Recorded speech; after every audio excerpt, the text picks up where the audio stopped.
And finally, let's look at a search technique I would call a clean search within Ancestry. And this using a search that doesn't use pre-populated profile information. Now I can make these searches directly from the menu bar of the search, either by collection or all collections.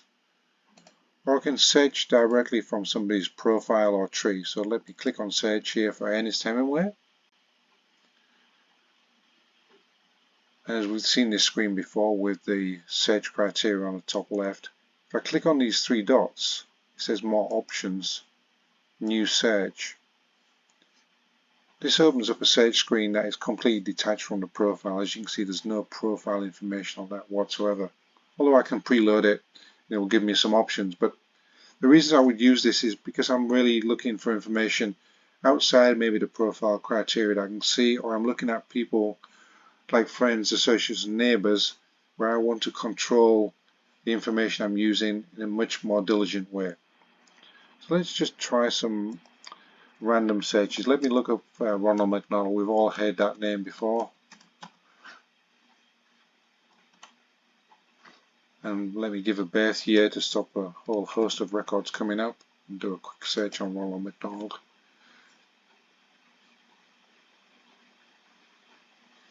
Let me make the search here exact. It was broad, so if I make the search here exact and research here, now that's a manageable number of 18 records. Well, what I'd like to demonstrate here is the Ancestry wildcard feature. And that feature is available anytime I do a search, but it's easy to see here in a clean search. There's two wildcard features on Ancestry. There's an asterisk and a question mark. The asterisk replaces 0 to 5 letters, and the question mark is a 1-for-1 letter replacement. So in this case of MacDonald, and this is quite often the case if I'm using a name like MacDonald, then we replace the C with an asterisk. That means it can be Mac, M-A-C, or Mick, M-C, or any other deviation of that. And let me do a search again. As you see, we got more records than we had last time, and we have a Mac Donald and here McDonald MC. So very useful if we want to manipulate the search. The other wildcard is a question mark. So let me do something slightly different here. Let me change this to John Larson. Fairly popular name. Keep the birth year the same to limit the number of records. And here we see 3 records John Larson, but this is a typical European name. That could be Larson or Larsen using the E.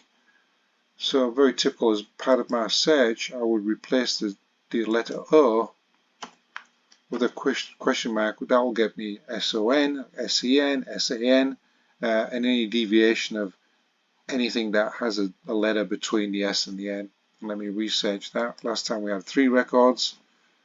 Now we have 64. And we can see we've picked up Larson here, S-E-N, Larson. So very useful features available on Profile Search too. It's something that you should use with caution. It'll bring up a lot of records if you're not careful, but it really is a good start to your search. So that's the clean search from Ancestry to go in addition with your profile search and your catalog search. Well, that concludes 3 presentations covering the search techniques on Ancestry. We covered the profile search, searching directly from a profile.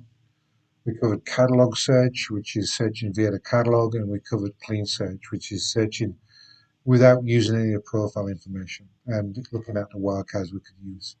I hope that helps you in your Ancestry searches. If you've got any questions, please pop them below. Please be sure to like the video. Thank you.